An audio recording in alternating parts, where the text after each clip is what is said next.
It's not that easy, but Grammarly can help. This sentence is grammatically correct.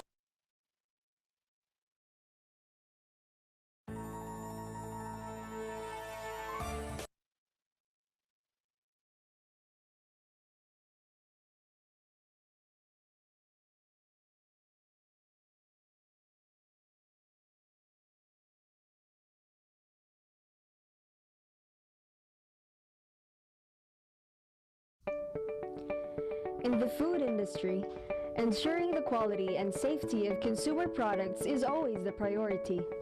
To meet this need, food manufacturers frequently rely on food testing laboratories to determine the nutritional content of food products and to examine its possible microbial and chemical contaminants to comply with regulatory requirements. Philippine regulatory bodies take the lead in ensuring that local laboratories have the capability to generate internationally acceptable analytical data. One of their bases in evaluating the competence of laboratory is the result of their continuous participation in proficiency testing scheme. Proficiency testing is an effective tool to determine the performance of a laboratory through an inter-laboratory comparison. DOST-FNRI, through its proficiency testing laboratory, provides affordable, accessible, and reliable PT programs to support testing laboratories in their ISO 17025 accreditation. From 2006 to date, PT rounds were organized based on international standard, which includes PT on physical-chemical analysis on different food matrices. These FNRI PT rounds were participated in by 20 to 70 local and foreign laboratories. Seminars, trainings, or workshops are also organized after every PT round where participating laboratories are provided with knowledge that may possibly help them to improve their laboratory performance. Currently, the Proficiency Testing Laboratory of the DOST-FNRI is the only ISO IEC 17043-2010 accredited proficiency testing provider in the Philippines, and is able to sustain and continuously expand its accreditation for 8 years. Aside from providing PT schemes, the laboratory also offers reference materials generated from PT rounds, which can be used for quality assurance purposes.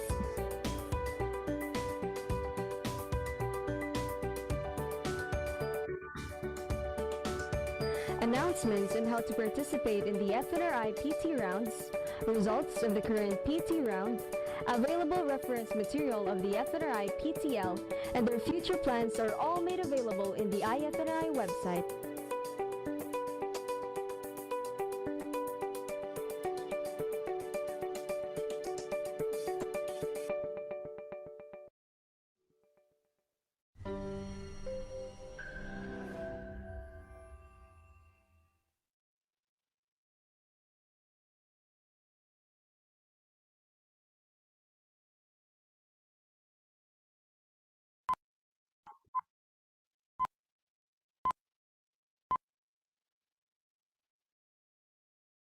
In the Department of Science and Technology, Food and Nutrition Research Institute proudly presents our story of innovation.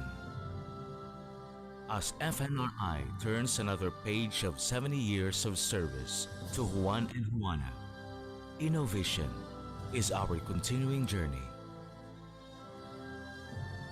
As we traverse the road of scientific and technological pursuits, our mentors guided us with their innovations for Philippine food and nutrition endeavors.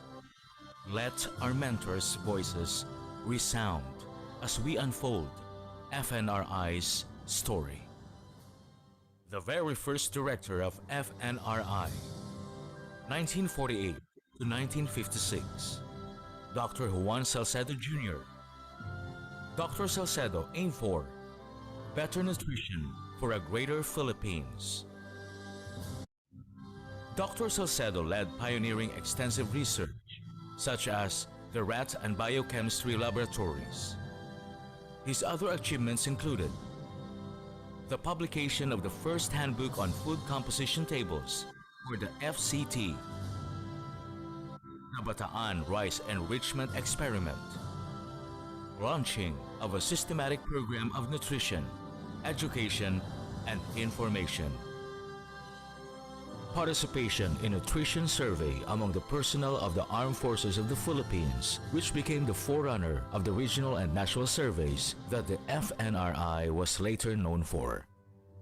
His innovation is anchored on nutrition research in service to Filipinos. 1959 to 1973, Dr. Conrado R. Pascual. Give until it hurts.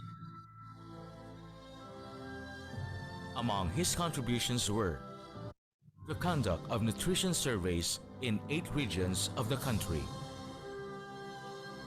start of research and development for food technologies, conduct of post-nutrition survey conference.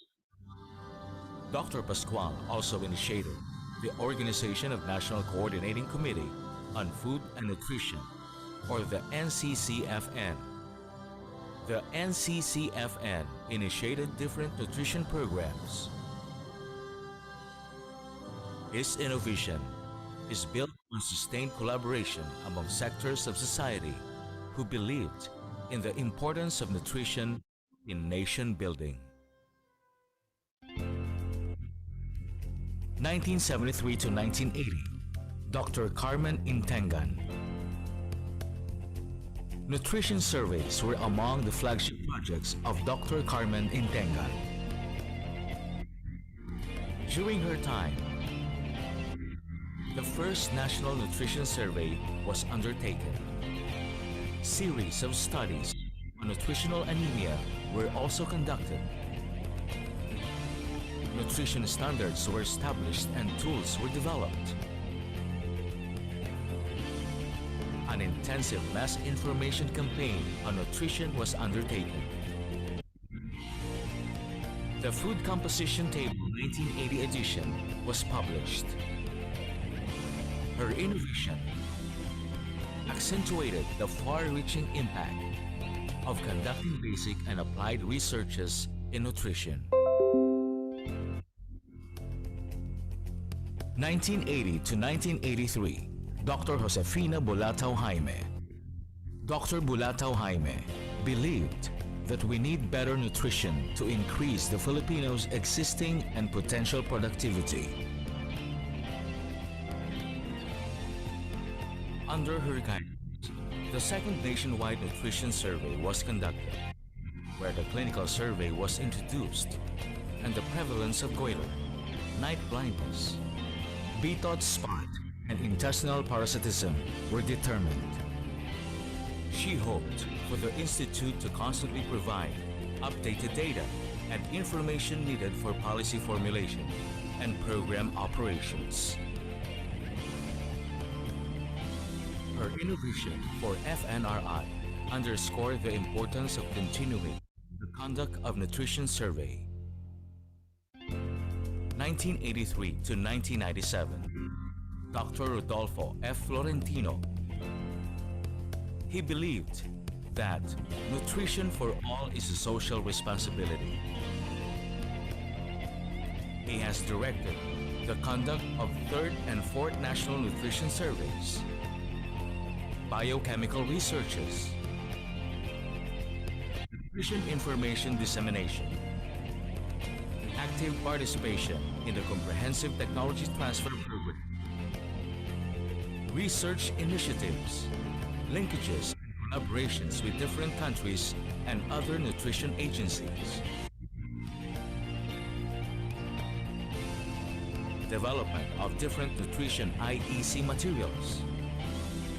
Dr. Florentino was also conferred Lingkod Bayan Award from the Civil Service Commission by former President Fidel V. Ramos. His innovation was solidly grounded in research, driven with passion for excellence, and fired with commitment to relevant food and nutrition R&D outputs.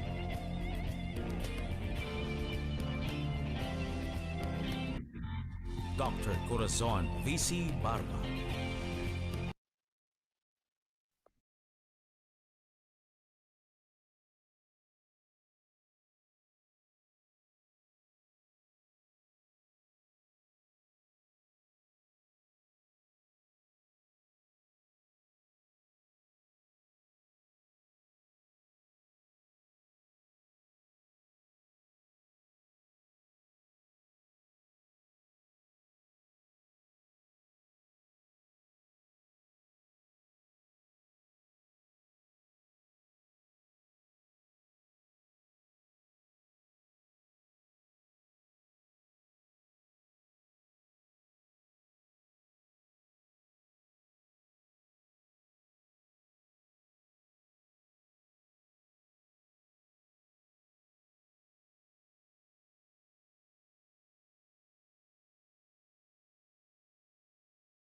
Are we now live? Yes, we are. We are now live.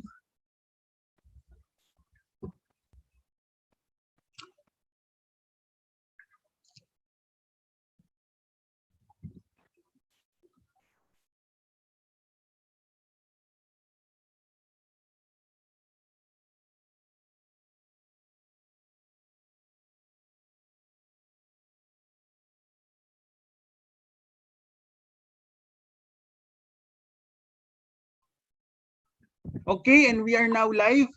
Good morning to you all. Naimbag nga bigat, maayo paabak, maayong buntag, maayong aga, magandang umaga po sa ating lahat, and welcome to the episode 2 of the Food and Nutrition Talks, or F&T Talks, Nutrition for the Next Generation, featuring the DOST-FNRI's program for teenage nutrition. First and foremost, isang mainit na pagbati to all our friends, colleagues, fellow advocates, and interested participants that are with us now in Zoom. And as of the moment, we are, how many participants? We are 130 participants and counting. Wow. And of course, this session is also simulcasted live in the official DOST FNRI YouTube channel. To all our viewers in YouTube, hello, magandang umaga po. Of course, acknowledging the presence of our FNRI bosses, we have here Engineer Rosemary G. Garcia. Good morning po, Engineer Marie. We also have here, nakita po kanina nag-enter sa Zoom, si Doc Mil Flor Gonzalez. Good morning po, Doc Mil.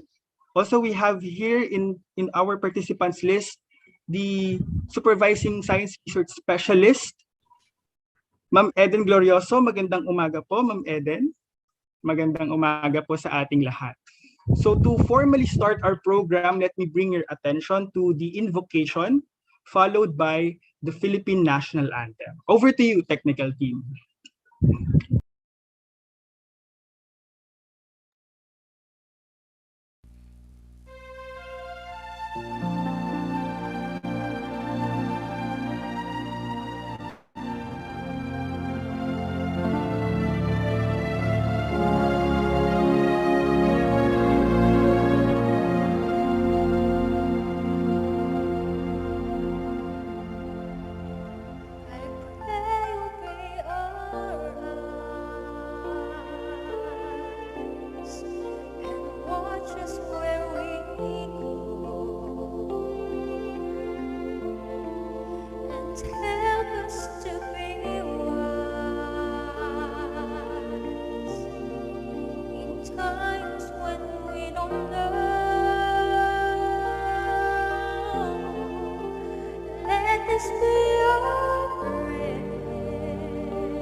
Will be mended, and will remain.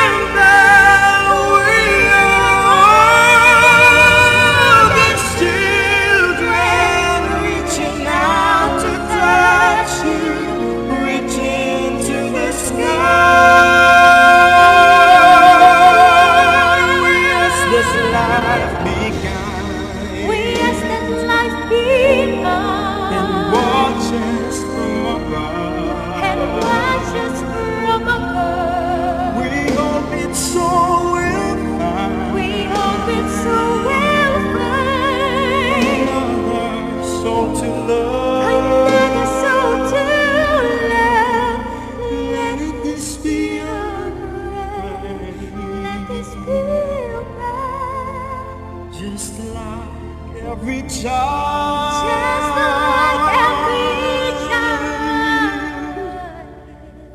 needs to find a place, guide us with your grace, give us faith so we'll be saved. Need to find a place, guide us with your grace,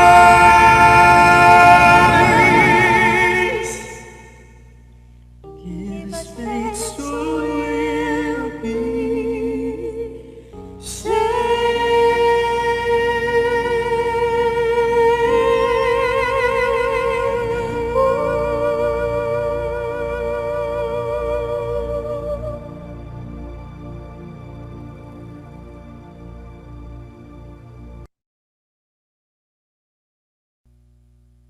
Sabay-sabay po nating awitin ang pambansang awit ng Pilipinas.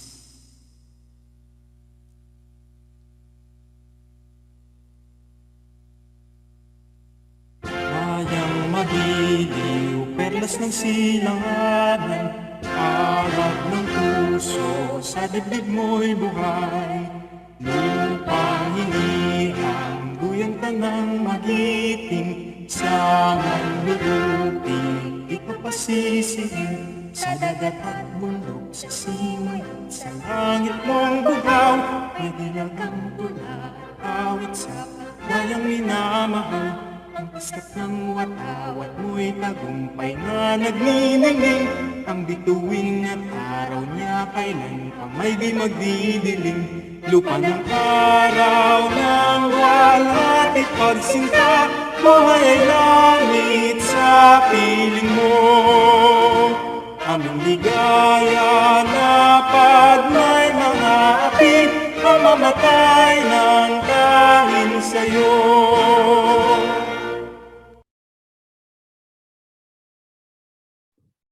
Okay, thank you very much, Hapag-awit singers of DOST-FNRI. Thank you, Leia Landicho and Sir Albert Malaki.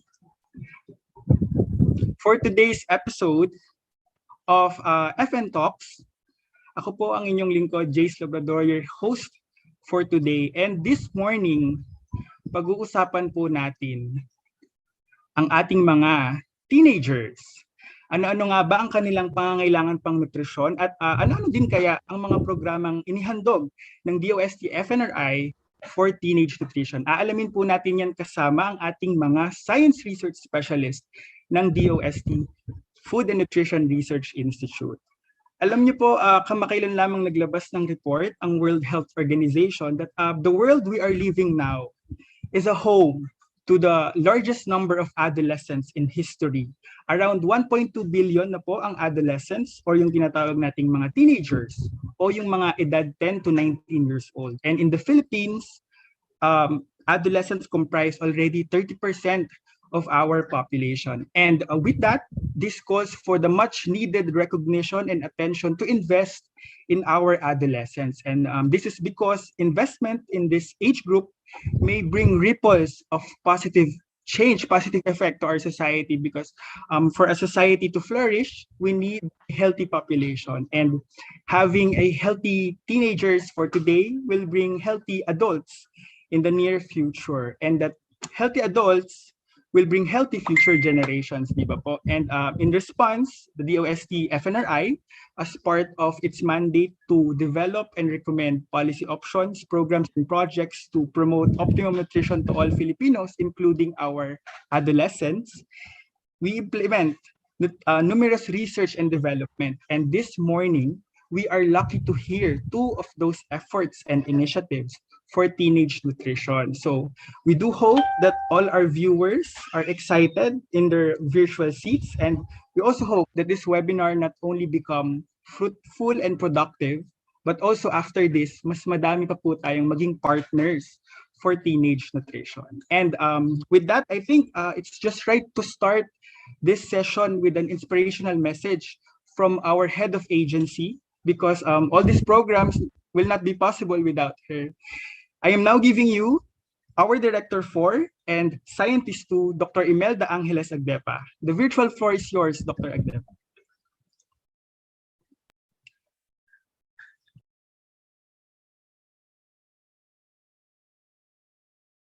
Pleasant morning to everyone. I hope everyone is healthy, well-nourished, and coping up with the persisting impacts of the pandemic. I'm truly appreciative that the DOST-FNRI Food and Nutrition Talks, or FNN Talks, is on its second episode. The first episode in March this year was Omexena, mga frequently asked questions sa nutrigenomics. Immediately thereafter, this engagement resulted to several follow-through inquiries from participants on nutritional genomic research and services to be offered in the near future.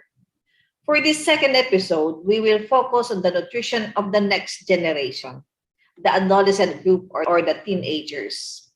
You have noticed, or you may have noticed, that the nutritional needs of teenagers are often overlooked compared to other age groups. Thus, this FNN Talks episode is a casual discussion on the nutritional requirements of teenagers based on the DOST-FNRI, Philippine Dietary Reference Intakes, or the PDRI and the Pinggang Pinoy. Further, another conversational presentation is the DOST-FNRI SAGIP project in partnership with the DOST-NCR and Congressman Estela Luz Kimbo of the 2nd District of Marikina City. The SAGIP project aims to develop and implement a 160 school day nutrition intervention program in improving the nutritional status and nutrition physical activity awareness of selected stunted adolescents aged 10 to 14 years old in Marikina City. This project can eventually serve as a model for other LGUs to adapt, especially in areas where malnutrition among teenagers is prevalent. Moreover, results of the SAGIP project can provide scientific basis for nutrition and development-related policies at the local and national levels.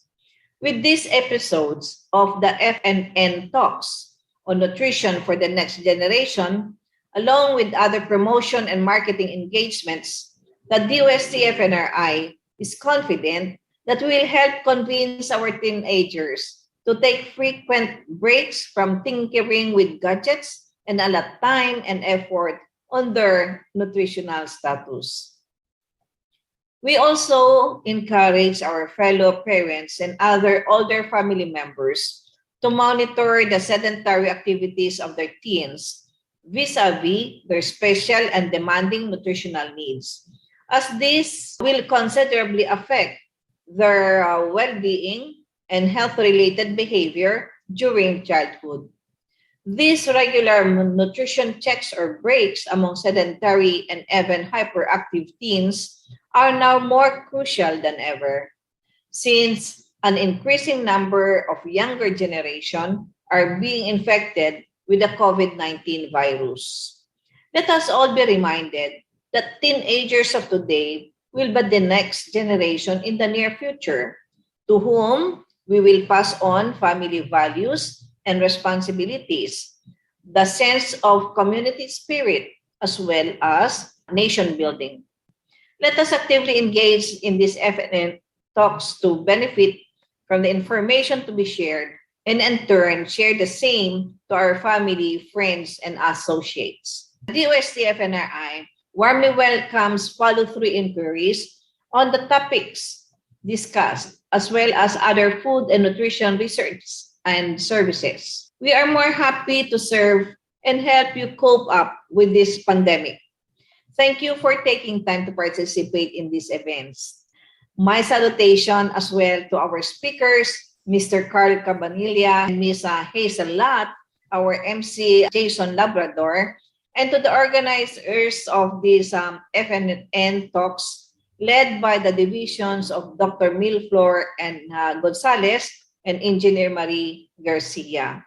Let me conclude with this quote from a 2017 publication in the Lancet on Investment in Child and Adolescent Health and Development.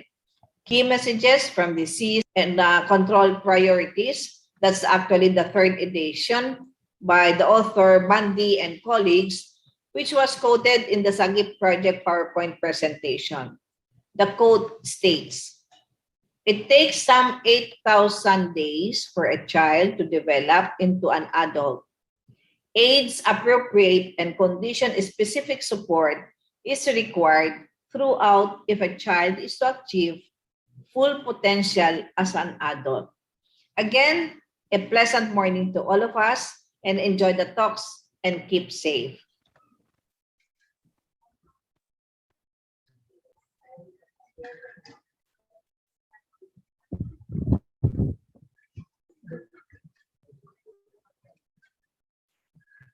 Thank you, Dr. Agdepa, for the kind and warm message. That is why I believe nga po that the title of this episode suits just right. Nutrition for the next generation. The nutritional status of our adolescents today will shape the nation. Will shape the health of the future generation. Maraming salamat po, Dr. Agdepa, for joining us in our webinar for today. And now, to give another message, our opening message, isa din po ulit karangalan na makasama natin siya ngayong umaga. I give to you now the Chief Science Research Specialist of the Nutrition and Food Research and Development Section of DOST-FNRI, Engineer Rosemary G. Garcia. Over to you, Engineer Marie.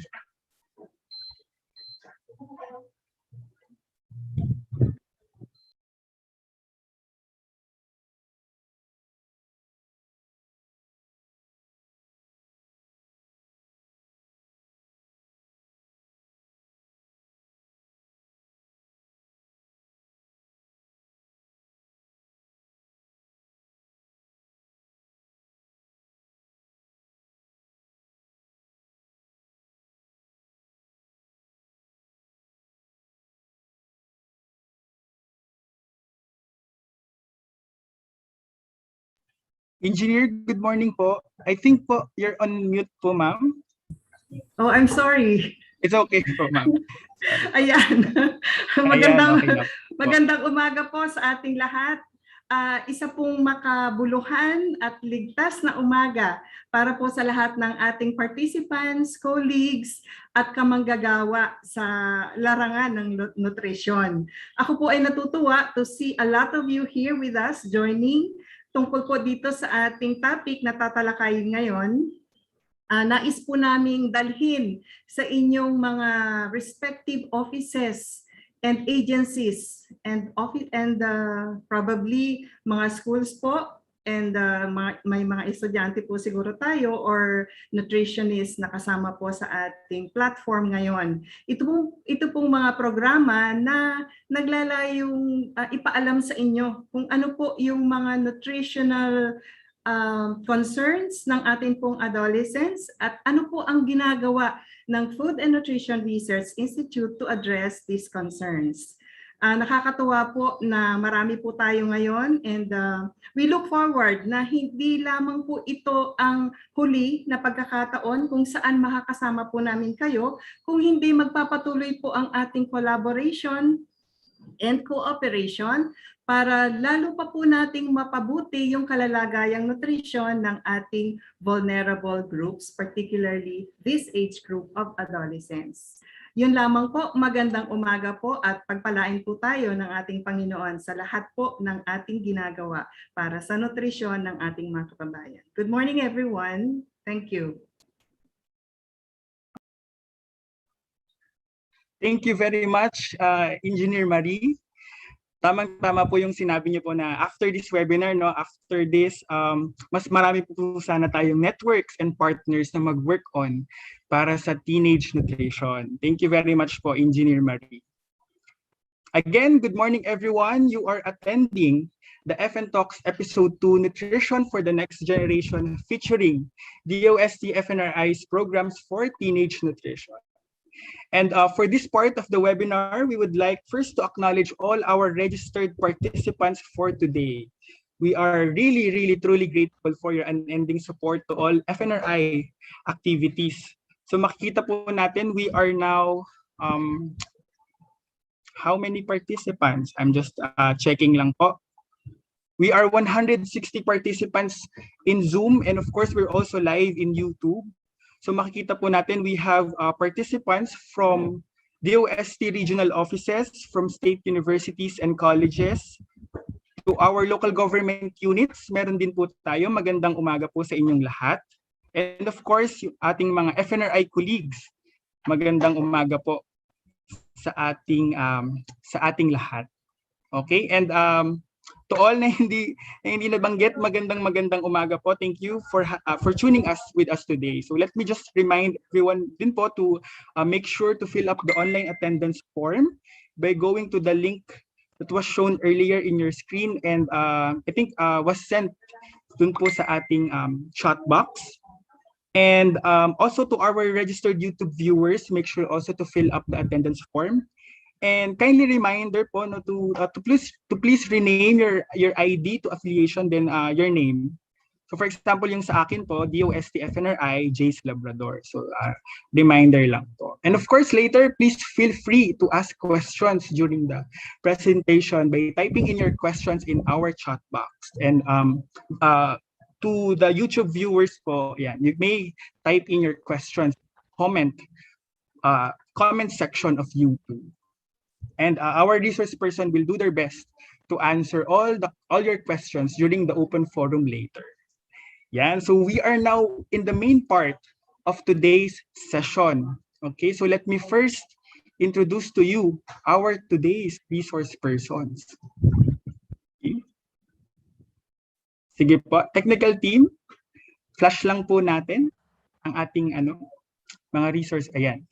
Our first presenter for today is Mr. Carl Vincent D. Cabanilla, Senior Science Research Specialist of the Nutrition R&D Group of DOST FNRI.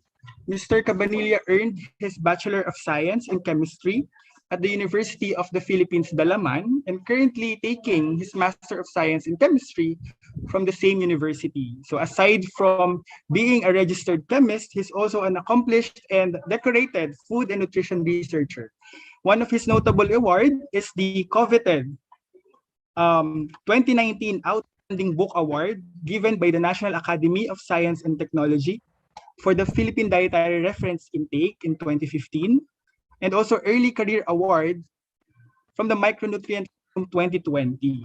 And as head of the Nutrition Requirement Unit of DOST FNRI, he spearheads R&D programs to establishing and updating energy and nutrient requirements across all age groups, as well as the development of tools and standards towards the improvement of nutritional status of Filipinos. So for the presentation titled How to Feed the Future, Healthy Eating for Filipino Teenagers, Mr. Carl Vincent D. Cabanilla. Our second resource person for today is Ms. Hazel T. Lat, Science Research Specialist 1 of the Nutrition R&D Group of DOST FNRI. Ms. Lat obtained her Bachelor of Science in Nutrition at the University of the Philippines, Los Baños, and her Master of Science in Applied Nutrition, minor in Food Science from the same university. Ms. Lat is a proud DOST graduate scholar, and as a registered nutritionist dietitian, one of her notable contributions to the practice of nutrition and dietetics in the Philippines is her valuable involvement in the development and updating of the Philippine Food Exchange List, leading her to the 2018 FNRI Scientific Book Writer Award for the Handbook Food Exchange List for Meal Planning 4th edition. And as part of the Life Stage Nutrition section of the DOST FNRI, she is now involved in several nutrition research and development of nutrition tools, standards, and reference material. So giving us an exciting presentation about the DOST-FNRI's project entitled Supporting Adolescent Growth in the Philippines, or commonly dubbed as Project Sagip, Miss Hazel Tila. So handang-handa na po kaming makinig. I am giving the virtual floor to our two presenters for today. Over to you, Sir Carl and Ma'am Hazel.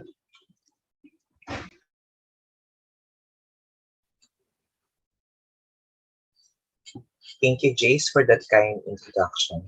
A pleasant morning to all our participants here in the virtual room. Before anything else, I would like to express my sincere gratitude to the Technology Diffusion and S&P Services Division, led by Dr. Minter Gonzalez, for inviting me to be part of the sophomore episode of the FNN Talks. This is Carl Cabanilla from the Nutrient Requirement Unit, Nutrition and Food R&D Division, and I am pleased to present How to Feed the Future, Healthy Eating for Filipino Teenagers.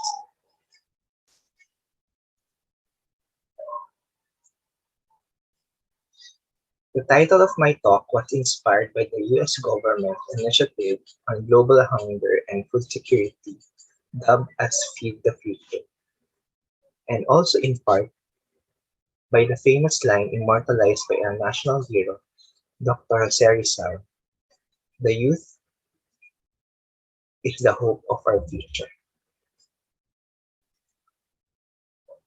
I would like to begin my presentation with a disclosure of interest. I have no actual or potential conflict of interest in relation to this presentation. In the next 30 minutes or so, I will be talking about the DOST-FNRI mission, vision, and mandate, background on adolescent health and nutrition, the PDRI, or the Philippine Dietary Reference Intake, which is a nutrient-based recommendation, and Pinggang Pinoy, which is food-based recommendations for Filipino adolescents. And finally, the summary. The DOST-FNRI is guided by its mission to fight malnutrition with accurate data, correct information, and innovative technologies, envisioning optimum nutrition for all Filipinos. By virtue of two executive orders, the DOST-FNRI has these three D mandates. Number one is to define the citizenry's nutritional status. Number two is to develop and recommend policy options, strategies, programs, and projects which address the malnutrition problem for implementation by the appropriate agencies. And third is to diffuse knowledge and technologies in food and nutrition and provide S&P services to relevant stakeholders. Now we move on to adolescent health and nutrition. There has been an increased attention to adolescents in global public health discussions, and young people have been the focus of several recent United Nations initiatives and resolutions. Progress has been made in generating interest and commitment for adolescent health at global, regional, and national levels. However, the increased concern has frequently not been transformed into action. In 2016, a commission was launched by the Lancet Journal to publish the best evidence in all aspects of clinical pediatrics and child and adolescent health. My presentation will refer to some of the findings of this Lancet Commission. The World Health Organization defines adolescents as those people between 10 to 19 years of age. Other overlapping terms used in the Lancet Commission are youth, defined by the United Nations as 15 to 24 years old, and young people, a term used by WHO and others to combine adolescents and youth. These terms are sometimes used interchangeably and may be defined differently in different countries. There are many reasons for the growing attention to the health of adolescents. One major reason is that there are many adolescents. In 2014, there are 1.2 billion adolescents aged 10 to 19 years old in the world, accounting for 16.4% of the global population. Low and middle income countries have the largest proportions of adolescents, a result of the success of child survival intervention in combination with high fertility rates. The Philippines today has the largest generation of young people in its history. Almost 20 million young people between the ages of 10 to 19 account for 21.5% of the Philippine population. The health problems and health-related behaviors that arise during adolescence shape adult health, with important implications for public health. For example, many of the non-communicable diseases of the adult years arise from behaviors that start or are reinforced in adolescence, including tobacco use, harmful use of alcohol, and of course, unhealthy diets and physical inactivity. Adoption of health-compromising behaviors during early adolescence can adversely affect overall adolescent development. This in turn has significant repercussions, not only on their adult health, but also on the health of their future children. Thus, a life course perspective on adolescent health should guide the development and implementation of policies and programs. Important neurodevelopmental changes are also taking place during the adolescent years. These developments are linked to hormonal changes, but are not always dependent on them. Developments are taking place in regions of the brain, such as the limbic system, that are responsible for pleasure seeking and reward processing, emotional responses, and sleep regulation. At the same time, changes are taking place in the prefrontal cortex, the area responsible for what are called executive functions, such as decision making, organization, impulse control, and planning for the future. The changes in the prefrontal cortex occur later in adolescence than the limbic system changes. However, neurodevelopment does have implications for the exploration and experimentation that takes place during adolescence because biological maturity precedes psychological maturity, and to some extent, there is disconnect between adolescents' physical capacities, their sensation seeking, and their capacity for self-control. This disconnect underlies some of the risk behaviors and subsequent health problems that I mentioned earlier. That is why this period of life is also called the window of vulnerability. This is not to suggest that young adolescents are incapable of decision making or planning for their futures. In fact, some of the changes in social and emotional processing that take place during adolescence may increase adolescents' ability to adjust to changing social context. Of course, most adolescents are able to explore and experiment in ways that contribute to their development and do not take up behaviors that undermine their health. This slide shows that the adolescent brain is still developing and that it continues to develop well into early adulthood. As for social determinants of health, adolescence is the period wherein media, peers, education, and to a lesser extent, the family of origin exert the most influence on adolescent health. This slide is a bit busy.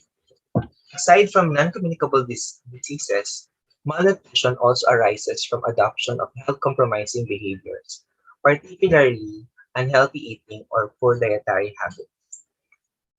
Stunting is when a child has a low height for their age. Based on the pooled result of the ENNS, or Expanded National Nutrition Survey from 2018 to 2019, stunting prevalence is at 26.6%, meaning 1 out of 3 Filipino adolescents 10 to 19 years old are stunted. Wasting is defined as low weight for height. The same survey showed that 1 out of 10 Filipino adolescents are wasted, And similarly, 1 out of 10 Filipino adolescents are overweight or obese. Overweight and obesity are defined as abnormal or excessive fat accumulation that may impair health.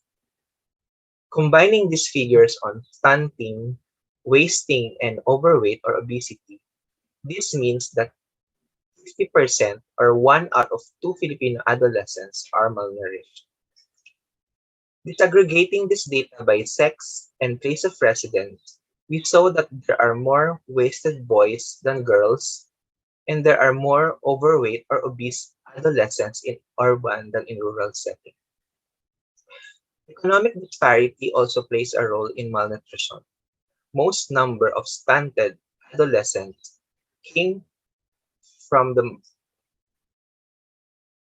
poorest households, while the most number of overweight or obese adolescents belong to the highest income group. But look carefully. Overweight or obesity occurs even at the poorest households, in the same way that stunted individuals also exist among the wealthiest households. Indeed, double burden of malnutrition does not discriminate and affects people from all walks of life. Next is the nutrient-based and food-based recommendations for Filipino adolescents. By virtue of its second mandate, the DOST-FNRI is a primary government agency responsible for the development of all the tools and standards for nutrition and food guidance you see in this slide. Today, we will be focusing on 2 of them, the PDRI or Philippine Dietary Reference Index and Pindang Pinoy. The PDRI 2015 updates the Recommended Energy and Nutrient Intakes or RENI 2002. The PDRI is a comprehensive, multi-level set of energy and nutrient reference values for the healthy Filipino population. It is used in assessing, planning, and promoting food and nutrient intakes of the population. It also serves as a basis of food and nutrition policies and interventions, such as public food procurement, nutrition labeling, food fortification, setting agricultural targets, and even economic policies like poverty estimation and setting of minimum wage. The PDRI were established by a committee composed of reputable experts in public health, nutrition and dietetics, biochemistry, medicine, and relevant fields, some of whom are leaders in their respective fields or disciplines. What's new with PDRI 2015 in terms of energy and nutrient needs for adolescents? The major changes that would affect the nutrition requirements of this age group are the adoption of WHO Growth Reference 2007, which gave rise to new reference weights.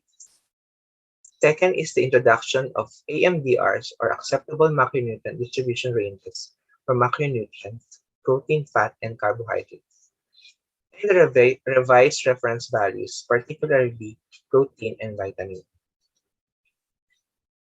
In 2006, the WHO released a new international standard called the Child Growth Standard for assessing the physical growth, nutritional status, and motor development in all children from birth to age 5.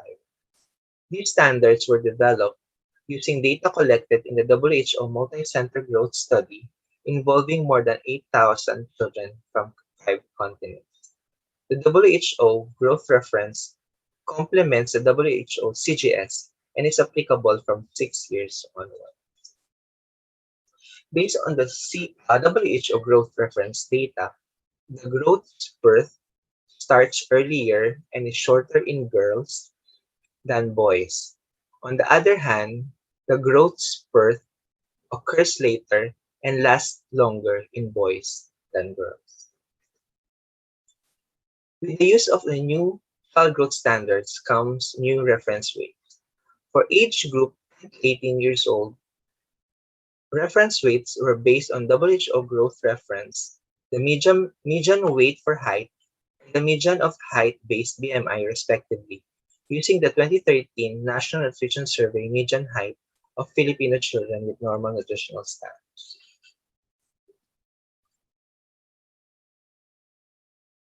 A growing body of evidence shows that a major imbalance in the relative proportions of macronutrients can increase risk of chronic disease and may adversely affect micronutrient intake. Certain ranges of relative intakes of protein, carbohydrates, and fats are acceptable in terms of chronic disease. These ranges are called AMDRs. The risk of chronic disease as well as the risk of inadequate macronutrient intake may increase outside these ranges. It is well recognized that chronic diseases have not only affected adults but also children. National nutrition surveys have documented rising childhood overweight and obesity prevalence in the Philippines. The WHO and FAO, as well as the IOM, Institute of Medicine, have recommended specific AMDRs for all age groups, including children and adults, citing that energy balance is critical for ensuring healthy body weight, even for children. There is sufficient evidence that unhealthy weight gain or unhealthy weight, that is overweight and obesity, is an important risk factor to hypertension, dyslipidemia, metabolic syndrome, and other chronic diseases in later life. These are the acceptable macronutrient distribution ranges, or the range of intakes for a particular energy source, carbohydrate, protein, or fat, that is associated with reduced risk of chronic diseases while providing adequate intakes of essential nutrients, expressed as a percentage of total energy intake. The AMDR for carbohydrate is the percentage of total energy available after taking into account that consumed as protein and fat, hence the wide ranges. And here are the AMDRs for 3 to 18 years old.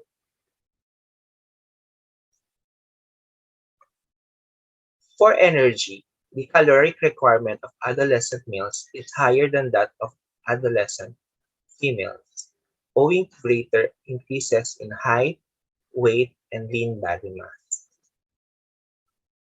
For protein, the RNI for protein for children are lower than the 2002 recommendation, also because of the lower rates of protein deposition adopted from the 2007 FAO report. Protein requirements in the 10 to 12 years old range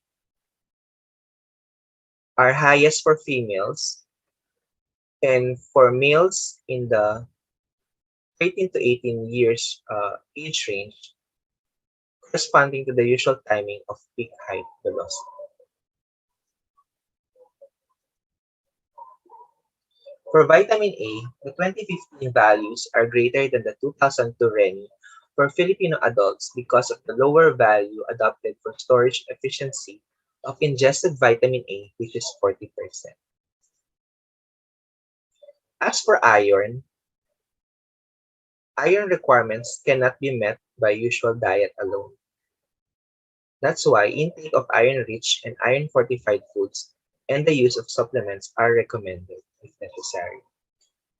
Let's now go to the food-based recommendations, the Pinggang Pinoy. Pinggang Pinoy is an easy-to-understand food guide that uses a familiar food plate model to convey the right food group proportions on a per-meal basis to meet the energy and nutrient needs of Filipinos. The Pinggang Pinoy was developed by USFNRI in collaboration with the World Health Organization, Philippines, and the National Nutrition Council.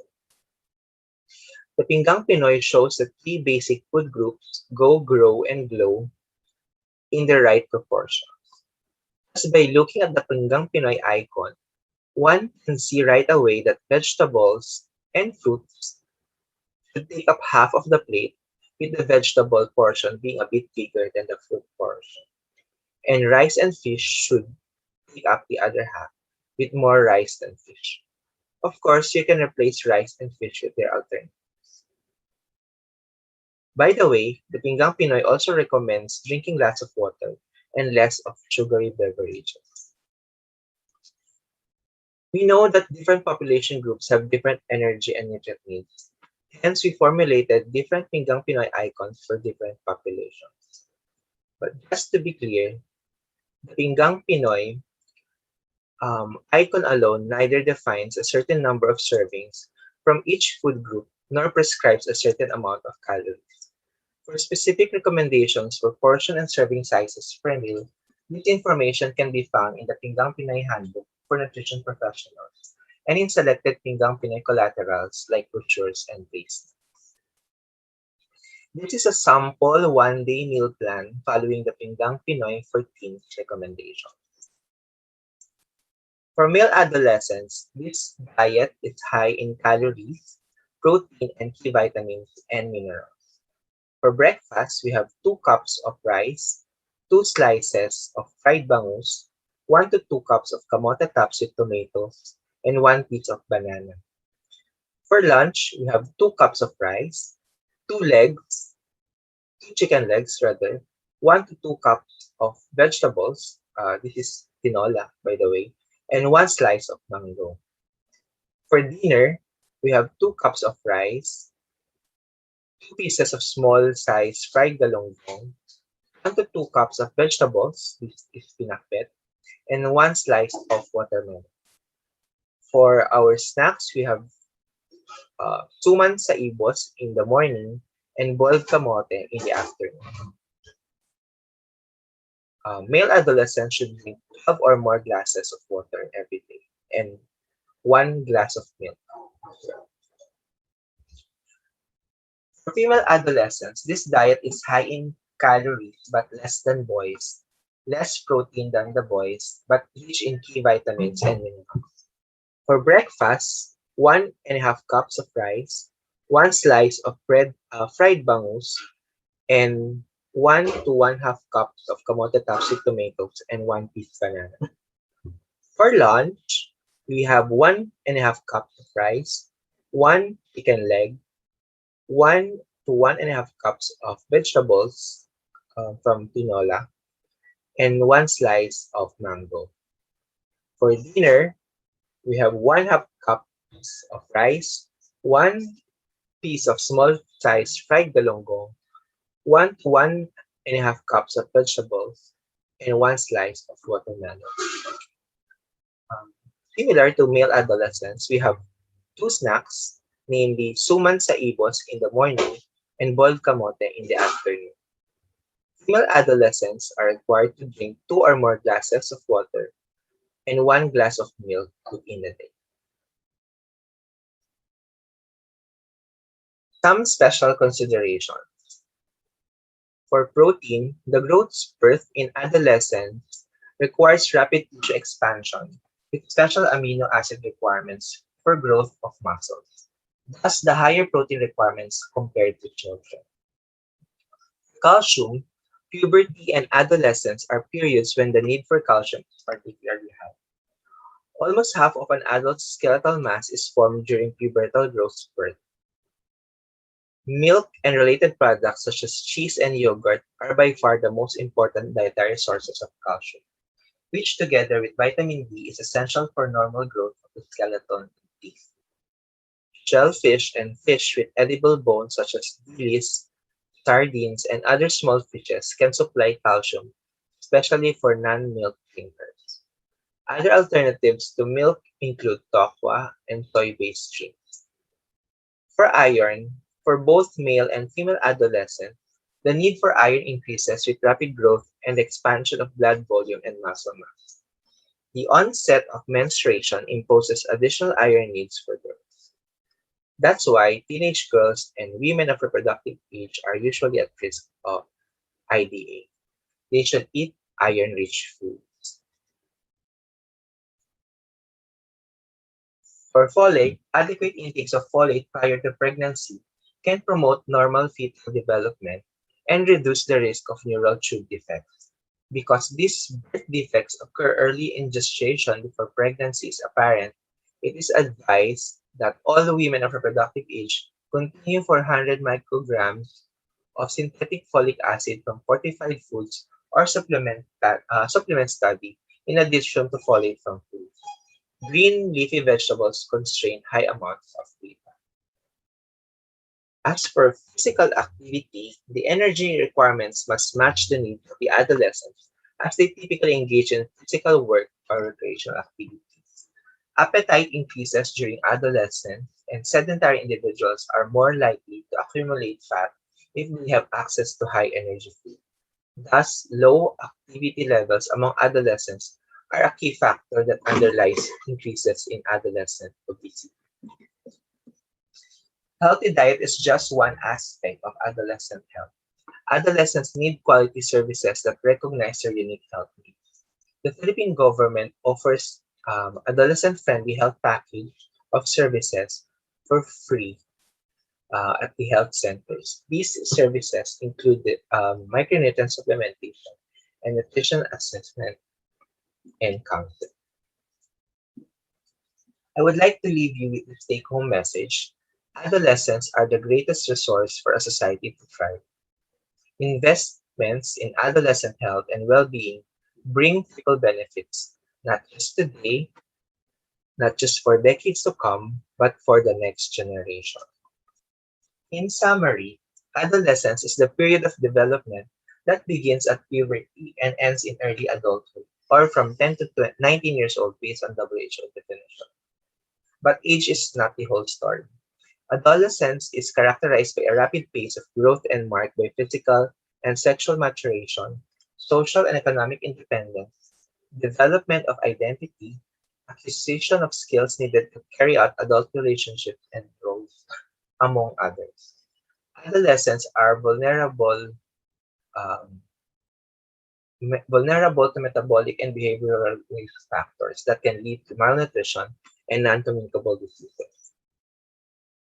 Adolescents have increased nutritional needs in general. And lastly, investing in adolescent health will yield a triple benefit today, into adulthood, and the next generation of children. Here are my major references that I use in my presentation. To know more about PDRI, Pinggang Pinoy, and other DOST-FNR programs and projects, you may get in touch with our director, Dr. Imelda Angeles Agdepa, using the contact details shown on the screen. For announcements and information about DOST-FNR activities, you may also want to visit our social media platforms on Facebook, Twitter, YouTube, and Instagram. With that, I am grateful for your attention.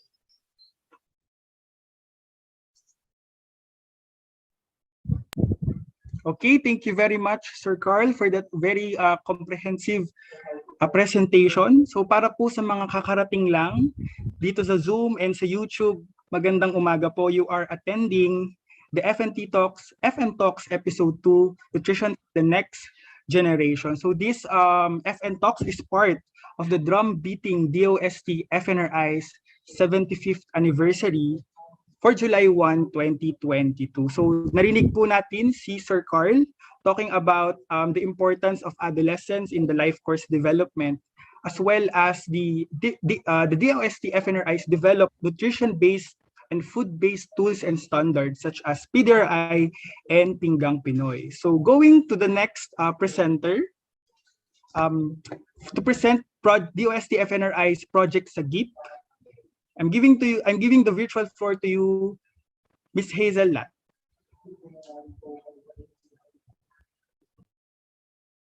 Everyone, I am Hazel Lat, and I will be presenting our project entitled Supporting Adolescent Growth in the Philippines, a pilot study in Marikina City.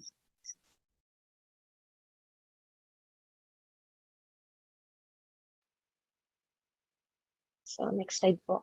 So why do we need to focus on adolescents? Stunted growth. Hindi lang stunted, mayroon ding makikita mo naman sa katawan nila na they are thin at their age, tapos mga mapuputla sila.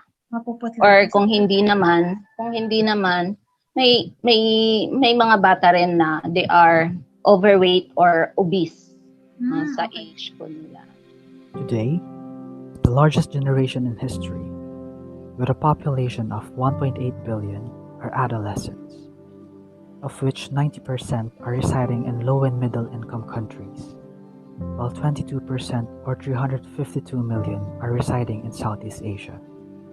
Stunting, wasting, overweight and obesity, and micronutrient deficiencies are the major nutrition problems they are facing today. Malnutrition has a detrimental effect on adolescents' physical growth, cognitive development, and social development. The Philippine government has been trying to address these problems for years through. For now, we have our milk feeding program and Nutri-Packs. Siyempre, yung sa DepEd nga na feeding program, yung as mandated by law, diba? Mga seminars on teenage pregnancy. Despite the many government nutrition programs being implemented, most are focused towards infants and young children, but very few are meant for the adolescent age group. Double burden of malnutrition is still evident based on the 2019 National Nutrition Survey. So why are we still failing? They are not participating actively. Kasi siguro dahil sa yung sa family orientation with regards to food choices, and then lalo na kung siguro ang bata is nasa level na ng grade 4 to 6, na minsan nabubuli sila na ay kasama ka sa feeding. So parang nahihiya yung mga bata na sasali sila or kakain sila sa feeding kasi may sila notion na para bang pagkasama ka sa feeding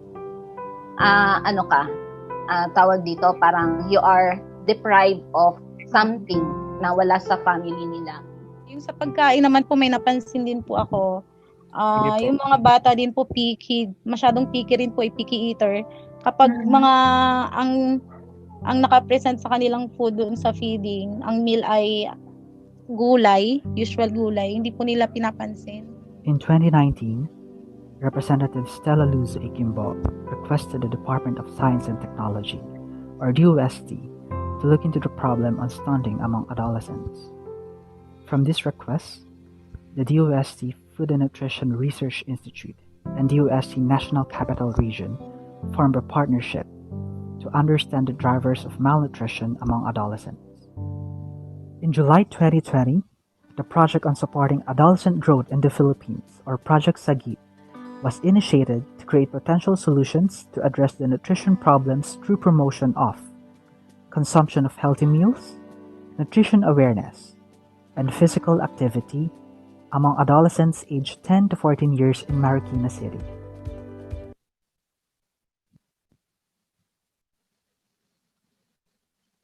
So, next slide po. So, ano po ba yung connection between nutrition and adolescent growth?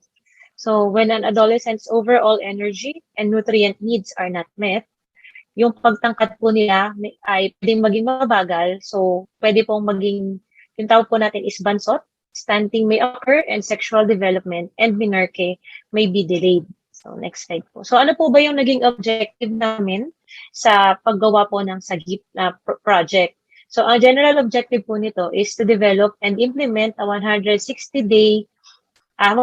school day nutrition intervention program in improving the nutritional status and nutrition and physical activity awareness of selected stunted adolescents 10 to 14 years old in Marikina City. So, ano po ba yung mga, next slide po. Ano po ba yung naging milestone namin dun sa phase 1 po nung SAGIP or project? So, nagkaroon po kami ng, next slide, needs assessment wherein nagkaroon po kami ng 13 key informant interviews and 18 students po nag-participate sa brainstorming activities kung saan po, doon po namin na-discuss at nalaman kung ano po yung mga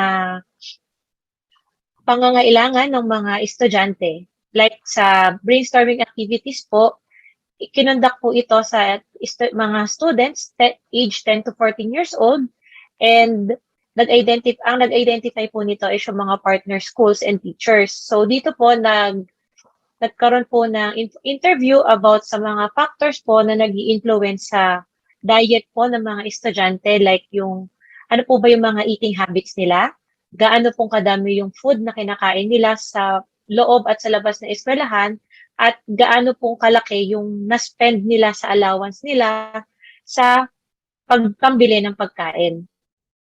So sa key informant interviews naman po, meron pong 13 adult participants na mga school teachers, principal, canteen and cafeteria operators, and representative ng mga parents association, and respective point persons from the School District Office of Marikina City, Marikina City Health and Nutrition Office, and the Marikina City Government para po mag-generate po ng iba pang impormasyon na necessary po sa pag-develop at pag-implement po ng mga school intervention programs. So, next po. Another milestone po for the activity is nakapag-develop po kami ng, nagkaroon po ng recipe development and standardization wherein nakakaroon po ng 62 recipes na na-develop, 60 full meals for 3 sets of cycle menu na sinunod po namin yung dietary recommendations from the Philippine Dietary Reference Intakes or PDRI 2015 and the Pinggang Pinoy. So lahat po ng mga food items na nakikita nyo po sa picture is ang estimated cost per meal po is 17.19 to 29.12 pesos. So dito naman po nagkaroon po ng lahat po na recipes po na nakikita nyo po dyan. Sir, next slide po. Ayan po, lahat po ng mga recipe na na-develop ay dumaan po sa nutrient calculations based nga po dun sa Pinggang Pinoy and PDRI recommendations. Lahat po ay dumaan sa mga sensory evaluation sa mga bata. So, ang mga parents or guardians po ng mga adolescent participants were given po yung pre-pack meals and reheating instructions and evaluation form para po dalahin sa mga bahay nila since ang mga classroom nga po natin ngayon is mga naka-module. So, nagkaroon po ng time na naka-coordinate with the school and their teachers para po i-pick up ng mga magulang yung mga meals sa eskwelahan. So, nagkaroon po dito na nagpadala po kami ang research team ng sasagutan po nila. Ito po ay parang, ang tawag po namin dito ay 5-point hedonic scale. Pero sa mga bata, instead po na number is mga smiley face po yung ginamit namin. Para po ma-rate nila yung pagkain. So, based po doon, na-develop po namin itong mga recipes na nakikita nyo po sa pictures. So, next slide po. So, another milestone po is nakapag-develop po kami ng mga nutrition information materials, 14 game-based nutrition awareness activities. Meron din po kaming isang user manual, isang student planner with tips, activities, and monitoring logs, and meron din pong isang assessment exam. So, next slide po. Ayan po yung mga sample ng mga nutrition information materials na na-develop namin. Ang size po nito is parang kasing size ng placemat para po kung sa school yung feeding, kasama po itong ibibigay sa mga estudyante pag binigay po yung pagkain. And then sasagutan po nila ito and may mga scores naman po para din po matuto din sila kung ano po yung tamang pagkain, ano po yung mga tamang timbang at saka kung paano po yung calorie counting. So, next slide po. So, ayan po yung iba pa pong sample, pati po food safety. Nandyan din po kung pagsasama po kay nanay sa pamamalengke o pag-grocery. So, nandyan din po yun kung alin po yung mga dapat nilang tingnan. So, next slide po, sir. So, sinasabi po natin na ang adolescents po ay yung next window of opportunity. So, it takes some 8,000 days for a child to develop into an adult.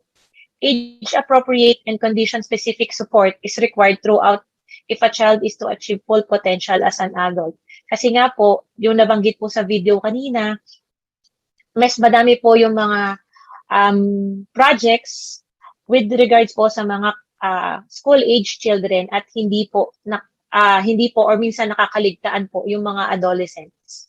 So, next slide po.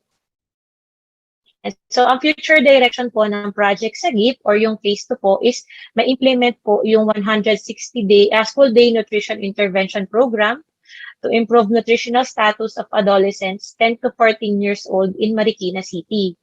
So, ito pong 160 school day nutrition intervention program na ito, gagamitin po dito yung mga recipes po na na-develop namin. So, next slide po.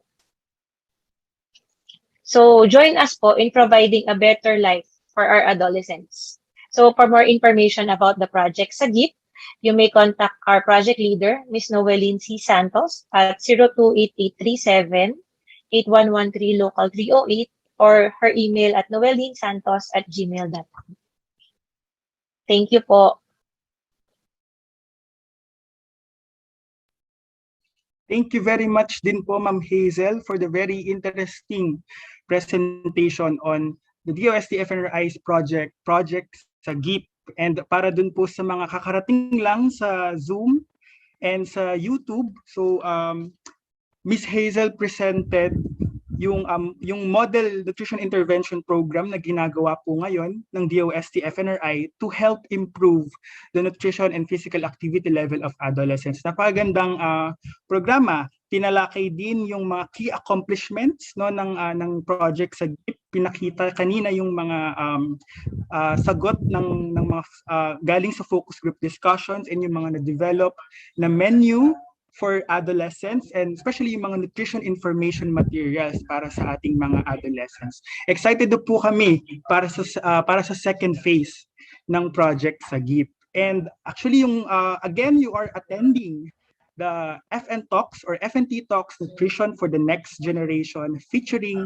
the DOST-FNRI's programs for teenage nutrition. And these FN Talks episodes are part of the drum-beating DOST-FNRI 75th anniversary on July 1, 2022. So actually, we're now going to the part, dun sa pinaka-favorite part ng ating mga participants, yung Q&A. But before that, I think we need to first acknowledge yung growing number of participants natin sa ating Zoom. We are 167, and from our participants list, we have participants coming from BFDC Camarines Sur. Hello po, magandang umaga. We have students from Benguet State University, Mindanao State University. We also have our barangay nutrition scholars from Tagaytay City. Magandang umaga po. We also have guests from DAP and DepEd, CTC, NCS. We also have guests from DMMSU, from Quezon City LGU.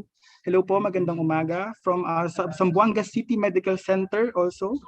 And and of course, Provincial Health Office of Cavite. Maraming salamat po sa pagsama sa amin ngayong umaga.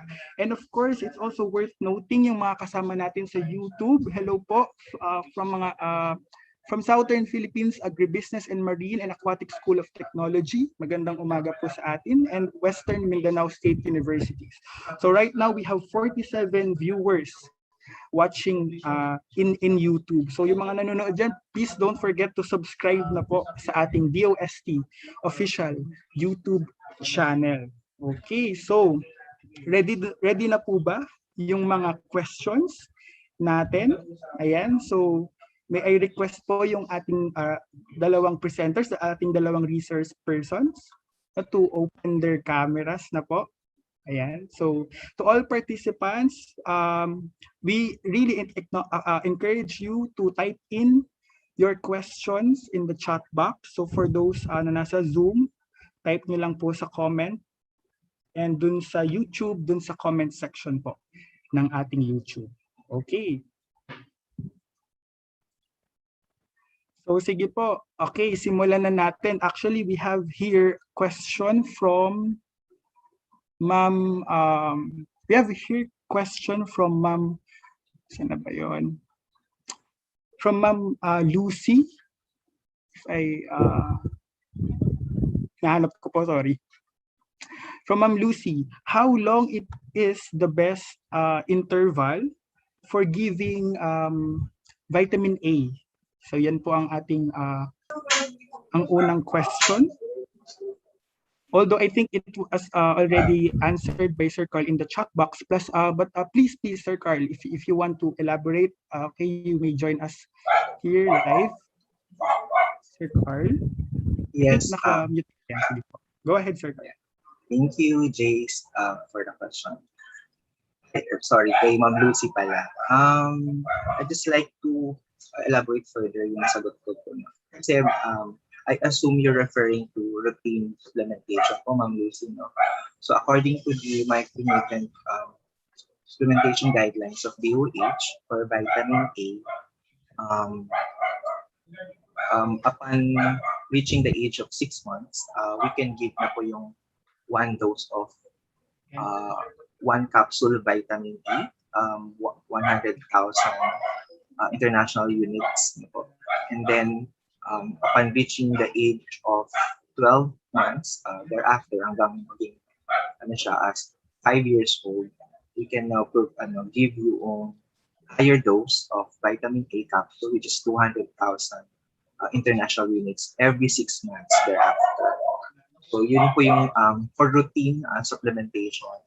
Now, iba po yung guideline when it comes to therapeutic supplementation. When I said therapeutic, ibig sabihin, merong underlying conditions yung bata. So for example, meron siyang measles, meron siyang diarrhea, meron siyang serophthalmia, severe vitamin A deficiency, or meron siyang severe underweight, or meron siyang HIV. These are the conditions na include doon sa guideline. Meron pong corresponding protocol for vitamin A supplementation. Hindi ko lang po kapisan. Pero I invite you to read yung micronutrient supplementation guidelines ng DOH. I hope I was able to answer your question po, Marcus. Over to you, please.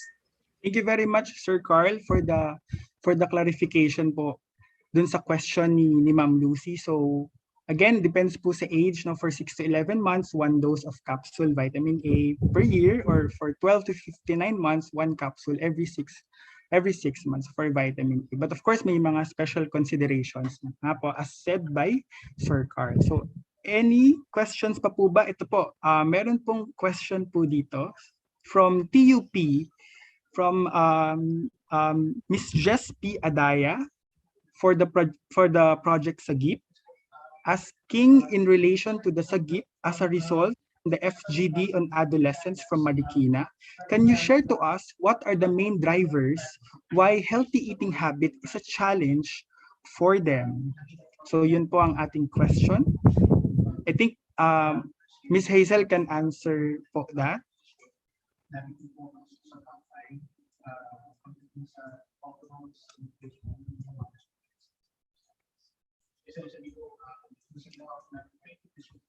Hello, good morning po. Thank you po for the question. So, yung lumabas po kasi sa FGD namin, yung sa adolescent sa Sagip, is marami po kasing factors na nakaka-affect sa eating habit nila or yung mga nagiging challenge. Like yung iba po is ayaw ng ulam, or yung sa bahay nila is hindi kasi po sila makain ng gulay, ganun, or dumidepende po sa mga binibili or available na mga pagkain po. Ayun po. Okay, thank you po. Thank you po, Ma'am Hazel, for the answer. Okay, we have here another question for Project Sagip. So ito rin, actually magandang tanong po ito, na bakit po sa Marikina ang study site ng Sagip, and meron po bang plan to conduct also in rural areas? Kasi po Marikina is an urban site located in NCR. Meron din po kayang plan, no, to expand the project Sagip to other rural areas po? Yan po ang question. Thank you po for that question. So, yung sa Marikina City po is just a pilot study po. So, after po magkaroon ng mga conclusive data po sa Marikina, there will be plans also to expand po yung project. Okay po, so excited na kami dyan, Hazel, sa pag-expand no, ng project sa GIP. And sige po, for our participants, you may still key in your questions sa ating comment box, sa ating Zoom, and sa ating YouTube. I'm also checking questions po from YouTube if meron. Okay, so this is a question for Sir Carl. Ayan. Sir Carl, may question po. May difference po ba sa nutrient requirements ng teenagers or adolescents for immune boosting, especially now that we are in COVID-19 pandemic? Yan. So may difference daw po ba sa nutrition requirements para sa mga teenagers and adolescents para ma-boost ang kanilang immune right now that we are in a pandemic? Over to you, Sir Carl. Thank you, Chase, for relaying that question. Yeah, that's a very good question. Kaya lang kasi yung knowledge ko on nutrient requirements are limited to PDRI, and yung PDRI natin is based on the requirements of healthy Filipinos, healthy individuals. So kung ano na siya, therapeutic, or for example, pang immune boost, you have to consult your doctor or health professional or registered nutritionist dietitian kung ano yung gaano kadami yung i-add mo doon sa normal na requirements na prescribed by PDRI. Kasi ang PDRI natin talaga is kung ano yung estimate ng average requirement for an individual, and then with an allowance for variability, mayroong ilalagay na standard deviation to arrive at the recommended nutrient intake. So yun, the best pa din na mag-consult for registered nutritionist dietitian or your medical doctor.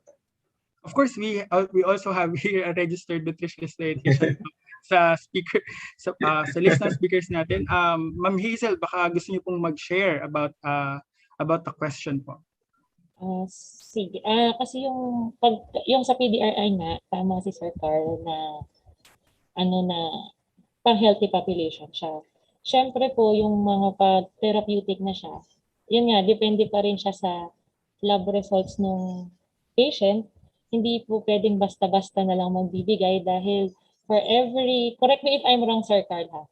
Pero di ba, for every micronutrient at macronutrient, meron tayong upper limit at saka lower limit. So, hindi pwedeng sumusobra din siya dun sa upper limit kasi baka magkaroon naman ng mga problems din. So, kailangan po is, sa hospital po is talagang nag-uusap si physician at saka si R&Ds regarding po sa mga ibibigay na pagkain at mga micronutrient na supplementation. Okay, thank you very much, Sir Carl and Ma'am Hazel for the answer. It is very important talaga to prioritize health and nutrition during the pandemic. Kahit nasa nasa bahay, so yung very important ang healthy eating and maintaining physical activity. So marami naman ding activities na pwedeng gawin sa loob ng ating bahay. Okay, so a follow-up question from Ms. Jesty Adaya of TUP. Follow-up question for Project Sagip. Meron po bang component si Sagip to address the family orientation on healthy choices and preferences? So asking on sustainability perspective. So tama nga naman po, I think sa school intervention po ito pero in terms of household, so yun po siguro yung ang question ni Sir Jess. Sir Jess po pala, sorry. Sir Jess po ito. Ma'am Hazel?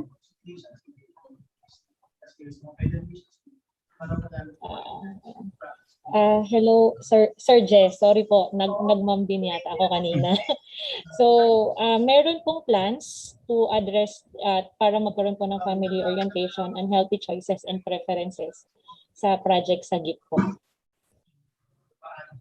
Ayan, so thank you. So Sir Jess, tune in lang, hihintayin po natin yung mga next component ng Project Keep. So after siguro ng pag-develop ng school intervention program, pupunta na tayo sa mga households now for to address family orientation on unhealthy food choices and preferences. So again, we are to all the participants, we are still entertaining questions. So kung meron po kayong mga questions in mind, on top of your mind, you may key in your questions sa ating chat box about Project GIP and of course about the nutrient-based and food-based tools and standards po ng DOST-FNRI na nabanggit kanina ng ating mga resource persons. Yes. So again, you are attending the FN Talks Episode 2, Nutrition for the Next Generation. And this is part of the drum beating event, drum beating DOST FNRI's 75th anniversary on July 1, 2022. Okay. So another question here for Sir Carl. Ang question po ay, should be teenagers taking multivitamins same dose with adults? So yun po ang question po kay Sir Carl. Over to you, Sir Carl. Thank you, Jace. Again, as I mentioned in my presentation, energy and nutrient requirements vary according to age, according to sex, and to physical activity. So definitely magkaiba ang requirements for adults and teenagers. And if you look at the PDRI, mas mataas yung energy requirements for adolescents compared to adults.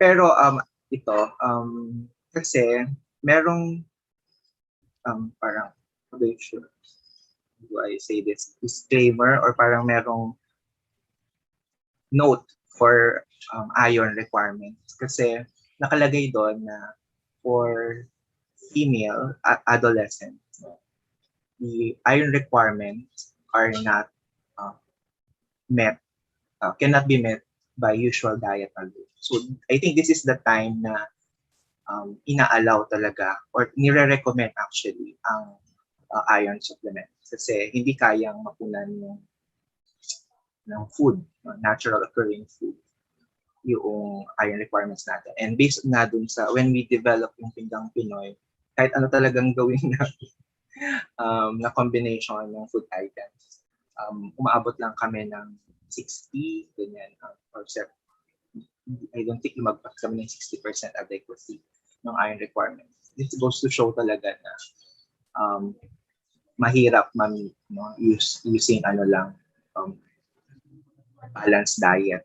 So for female adolescents, kailangan ng iron supplement.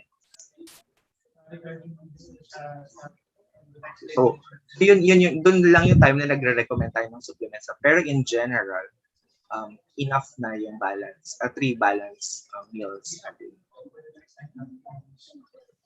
Okay, thank you Sir Carl for highlighting that very important point. Now, of course, as much as we want to take additional vitamins by taking multivitamins, mas maganda din po talaga yung mga vitamins and minerals nang gagaling sa ating mga whole foods. So tama si Sir Carl, improve natin yung pagkain ng balance, may balanced diet na may variety, and any on that, Ma'am Hazel?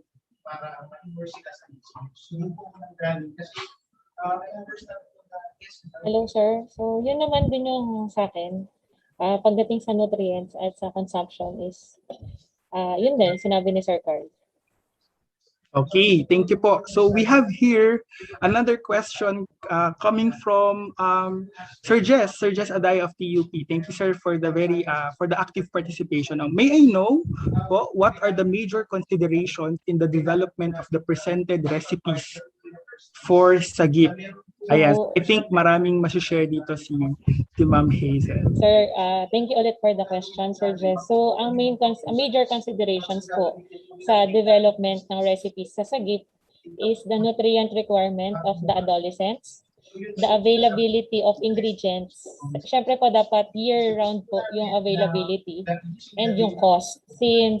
Tsaka yung ease of preparation din po ng mga recipes. Since these recipes are meant to be transferred po sa DepEd for use sa school feeding programs or for use po nila as canteen meals. So, Ayan. Thank you, Ma'am Hazel. Actually, I've witnessed the development of these recipes.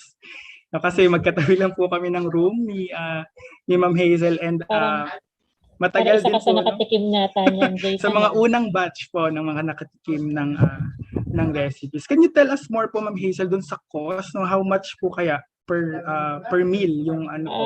If I am not mistaken, dapat less than 20 pesos yung sa DepEd yata.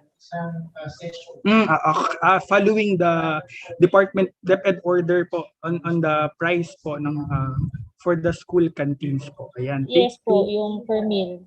Parang if I'm not mistaken po dun sa memo nila, parang less than 20 pesos per meal po yung dapat na budget sa pagkain ng bawat isang kasali sa feeding program. Okay po. So I think nasagot naman po natin yung question ni Sir Jess. So basically po yung pag-consider natin sa project sa GIP na meals, no, based on first of course dun sa nutrient requirement na kailangan mag-provide sa adolescents, yung ease of preparation considering po na sa school canteens po ito, and of course following the guidelines po ng DepEd dun sa kanilang pricing sa school canteens. Okay. So another question po here, how did the acceptability considered and how did you measure this indicator? Actually, it was presented earlier, no. Pero kung paano nila tinest or inassess yung acceptability ng meals, but Ma'am Hazel, can you please share us more about that aspect po? Hello po. Thank you po ulit sa question. So, yung pong sa meals, nagpa-sensory evaluation po kami sa mga adolescents. Nabanggit ko nga po kanina sa lecture is yung mga meals po hinahatid po sa schools. Doon sa araw po na usually kinukuha ng mga nanay yung modules. Tapos may kasama po yung sensory evaluation sheet. Parang 5-point hedonic scale po. Pero smiley faces po yung pangbata. So doon po yung para sa bata. And for the rest of the recipes din po is ipinatikim din po namin siya sa mga mothers po. So meron din po kaming hedonic scale for the mothers para po ma-determine din yung acceptability. And kasama na din po doon yung dami ng pagkain na ibibigay po sa mga bata. Ayan, thank you very much po, Ms. Hazel, for the response. So that question is actually came from Sir Jess po ulit ng TUP. Ayan, so basically sir, yung acceptability nito ay na-test hindi lang po sa ating mga adolescents, pati na rin po sa mga parents na pwede ring mag-prepare nitong mga meals po na ito. Ayan, so may mga questions pa po ba? Ayan, if meron pa po sa ating mga active participants, no, very active yung participants natin this morning, you may still key in your questions, no? Sulitin po natin yung time na ito to answer or to ask questions about teenage nutrition. And if meron pa po kayong mga questions, no, about our topics for today, you may still key in. Ayan, sige po. Magtitingin din po ako sa YouTube if ever meron po kayong mga questions pa po.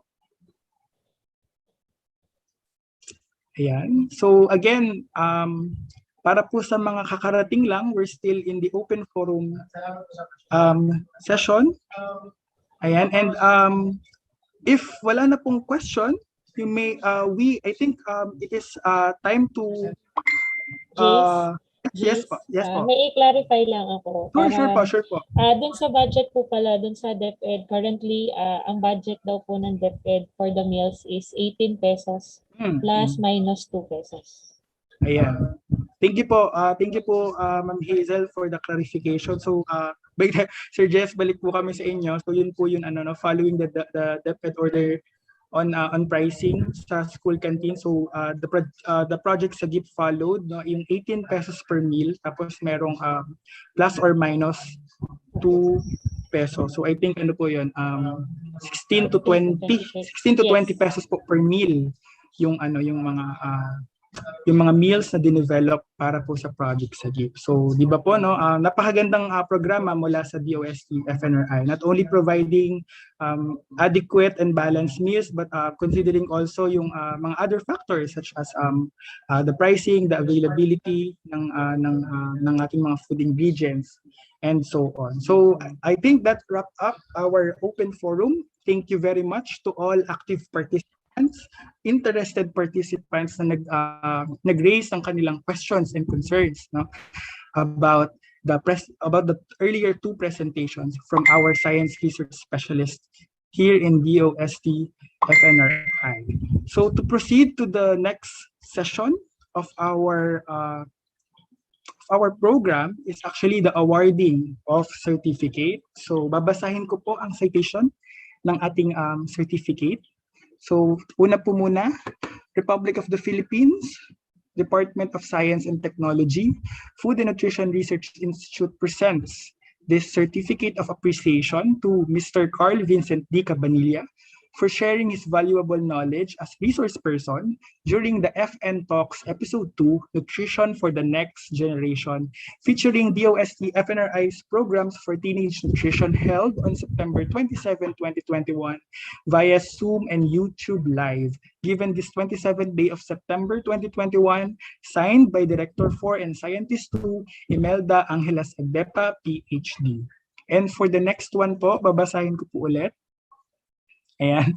So, Republic of the Philippines, DOST Food and Nutrition Research Institute presents this Certificate of Appreciation to Ms. Hazel Tila for sharing her valuable knowledge as resource person during the FN Talks Episode 2, Nutrition for the Next Generation, featuring DOST FNRI's programs for teenage nutrition, held on September 27, 2021, via Zoom and YouTube Live, given this 27th day of September 2021, signed Director 4 and Scientist 2, Dr. Imelda Angeles Agdepa, PhD.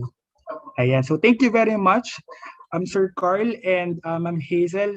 At alam ko po na kahit may pandemic, tuloy-tuloy pa din yung mga projects at programs ng DOST FNRI to promote optimum nutrition to all Filipinos. And of course, before we end, just to remind all participants, to sign up or to fill up, to accomplish the attendance form by going to this link, bit.ly/FNTalksATT. So yun po. So para po makakuha po kayo ng certificate, please don't forget po, no, na bisitahin ang itong link na to. So to all registered YouTube participants, of course, you may still want to fill up the attendance form. Yan po. And also, ayan po, sige po. Ayan, so to close formally the event, please, I'm giving to you our Deputy Director, Dr. Anthony Picalibo, for his closing message. Over to you, sir. Over to you, Dr. Calibo.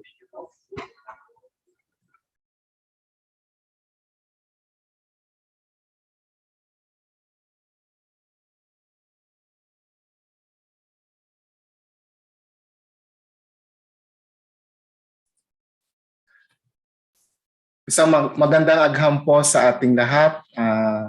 Po'y natutuwa sa naging napaka-matagumpay na activity. Ito pong Food and Nutrition Talks ng ating pong Institute, Episode 2, Nutrition for the Next Generation. No?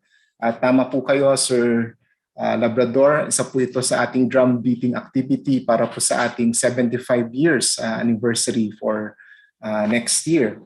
On behalf of the DOST Food and Nutrition Research Institute, I would like to extend our appreciation to all of you, our Zoom audience from various institutions, universities, and organizations, and those who have tuned in using our YouTube live stream for attending the second session on FNN Talks, dubbed as the Nutrition for Next Generation, DOST FNRI Programs for Teenage Nutrition. Napakaganda po ng sharing na ginawa po na ating mga resource persons, Mr. Carl Cabanilla, and of course si Maisel Lap. As the DOST FNRI continues to provide accurate data, correct information, and innovative technologies, this activity likewise is very timely. As we conduct also our marketing and promotion activities for various clients and stakeholders, such as these types of webinar. Due to the COVID-19 pandemic, there are adjustments or changes that we need to do, no? And as such, we here at the FNRI is more than ever to commit maximizing the information and communication technologies that allow virtual interactions with more participants. Nutrition, especially during the teenage years, should also be given attention.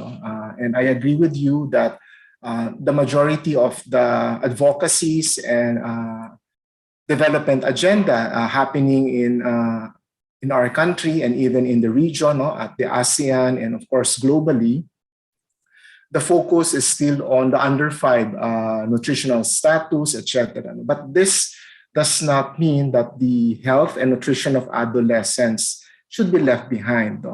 Actually, it's really a nutrition across the life stages. So, kumbaga po, we need to make sure prior to the woman's health, becoming pregnant, the adolescent stage should actually be already be addressed, and hence this is properly addressed, in the Republic Act 11148. As they say, nutrition has a direct impact in shaping the quality of an individual's life. Adequate and proper nutrition during the first 1,000 days, covering the start of pregnancy until the first 2 years of life. This also includes the preschool and school age periods, which are the focus of various health and nutrition programs, as these life stages are crucial in terms of physical and mental development. However, proper nutrition during the teenage years should also be given attention. This has been recognized and has been given utmost attention with the passage of Kalusugan at Nutrisyon ng Magnanay Act or Republic Act 11148. Teenagers are vulnerable to metabolic risk factors such as improper nutrition and behavioral risk factors such as physical inactivity, smoking, and alcohol consumption, which result to overweight and obesity, a major risk factors for non-communicable diseases. And I picked up some important points from the interviews done in stakeholders such as our faculty members from the elementary and high schools, that there are certain misconceptions also when some school children are subjected to feeding programs or interventions. There are labeling challenges if you are going to be improved there. So I think it's more on communicating properly, and hopefully this is addressed at the communities or settings where nutrition interventions are actually taking place. Today's event featured the DOST FNRI programs that address various nutritional problems that confront our teenagers with already developed science-based nutrition tools such as the Pinggan Pinoy and the reference material like the Philippine dietary reference intake. Tama po ba yun, Mr. Cabanilla? We can be guided in ensuring that our teenagers are having meals that are adequate to provide the energy and nutrients that they need in their active daily lives. I think this is still an area of discussion with the Food and Drug Administration or FDA of the Department of Health to popularize and mainstream the use of the PDRI. Meanwhile, the Supporting Adolescent Growth in the Philippines or SAGIP project offers a model or framework for a nutrition intervention program designed and integrated to improve the nutritional status, nutrition and physical activity awareness among Filipino adolescents. I think there are already health facilities that are already certified or awarded as being adolescent friendly. And I think these adolescent friendly facilities are a good platform, no, to adopt the model that was developed by the DOST-FNRI. So I think we need to engage the local government units, chief executives such as the barangays, no, and of course even SKs, no, sangguniang kabataan, no, may also have a role in really improving adolescent health and nutrition.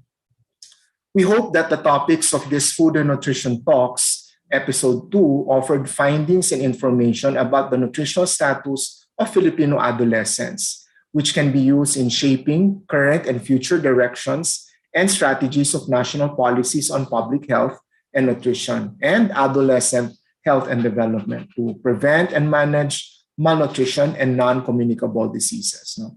Lalong-lalo na ngayon sa panahon ng pandemya, nariyan po ang kakulangan ng pagkain, no? Yung ating pong food insecurity. With the previous and current DOST-FNRI nutrition studies among this population, it is now our task to effectively communicate the results among audiences ranging from policymakers, leaders, stakeholders, and professionals, students, and to the general and relevant public. To help raise levels of awareness and appreciation that can later be the basis for informed and science-based decisions. Siguro magandang i-explore yung mga virtual PTCA meetings. Ano po, no? So that's actually a good opportunity, no, to communicate the message of what has been really done. No? And I think Marikina being the pilot area of this SAGIP project, no, may probably also share their experiences with the nearby LGUs, no, around the city of Marikina. The DOST-FNRI is committed to intensify its communication strategies for the promotion of its nutrition research results, its importance and role in providing an innovative approach for public health nutrition. I salute the team of the Technology Diffusion and Science and Technology Services Division for coming up with very relevant, innovative, and of course, very engaging platforms such as on YouTube and these types of webinar. And of course, thankfully, the brains of Dr. Milford Gonzalez and Engineer Marie Garcia, and of course, the guidance of our director, Dr. Agdepa, no, have actually provided these avenues to communicate further. Let us help each other in improving the nutritional status of the next generation, no, to ensure a brighter future for our nation. Pag narinig ko tong next generation, naalala ko si Star Trek, no? Pero baka hindi nyo na panahon yon at panahon ko pa, no? Pero ika nga, sabi nga nila, let's boldly go where no one has gone before, no? And that is the next stage of bringing next generation of our future of our nation. No? Again, thank you very much for your active engagement in this Food and Nutrition Talks on Teenage Nutrition. Isang makaagham na umaga mula po sa inyong kasabay sa nutrition agenda ng ating bansa, ang DOST-FNRI. Mag-ingat po tayo, mabuhay po tayong lahat, sana po'y walang magkasakit at sana po'y lahat maging malusog at tama po ang nutrisyon. Hanggang sa muli. Maraming salamat po, Dr. Calibo, for being with us today and delivering our closing message. So for this part, may we request all our participants, our resource persons, to open their cameras for our photo ops, yung pinakihintay po nating photo ops. Okay? So sino to the tech team, kayo na po ba ang kukuha? Okay, so sige, hintayin lang natin. Another 3 seconds po. Another 5 seconds po para makapag-open ng camera yung mga iba pa nating participants. Ayan, so hintayin lang po natin. Ayan, so Sir Nix, ikaw na po ba okay, so sige, sabihan niyo lang po ako pag okay na. Sige sir, you may open your mic to instruct us po. Okay, good morning po sa lahat. We have 2 panel po. So, Just keep on smiling po while I capture po the two panel, okay? In 3, 2, 1, smile. Isa pa po. 3, 2, 1, smile. Okay na po. Thank you very much po. Okay, there you go. So to all participants, please don't forget po na to fill up the attendance form. And of course, those who are watching in YouTube and also here in Zoom, please don't forget to subscribe us and to follow us in our official DOST FNRI pages, in our YouTube, in our Facebook, Twitter, and Instagram. And abangan nyo ba po yung mga susunod pa pong mga activities ng kaugnay sa aming drum beating DOST FNRI 75th anniversary for July 1, 2022. And with that, ito po ang Food and Nutrition Talks Episode 2, Nutrition for the Next Generation, featuring the DOST FNRI's projects on teenage nutrition. Maraming salamat po and good morning.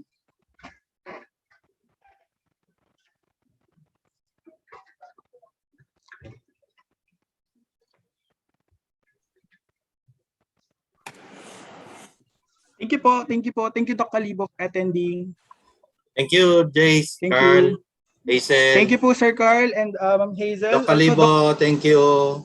Doc Neil, thank you po Doc Neil, sa pagsama sa amin. Eden. Thanks, salamat. You're welcome po. You're welcome po.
The Philippines has a great dependence on knowledge and information and has an increasing need for ready access to all of this by the business and public sectors. But for decades, the lack of a computerized system to carry out processes has resulted to inefficiency, inaccuracy, longer turnaround time, duplication of work, incompatibility, data loss, poor information dissemination, and poor public service. The Department of Science and Technology has been tirelessly working on effective innovations to address these problems. The DOST has 8 commitment areas for the Philippines to help push key industries, one of which is information and communication technology-based transformation of governance, broadening access to government services, health, and education for those in the countryside. The Food and Nutrition Research Institute, Department of Science and Technology, is the trusted source of food, nutrition, and health information in the Philippines. Together with DOST, it aims to fight malnutrition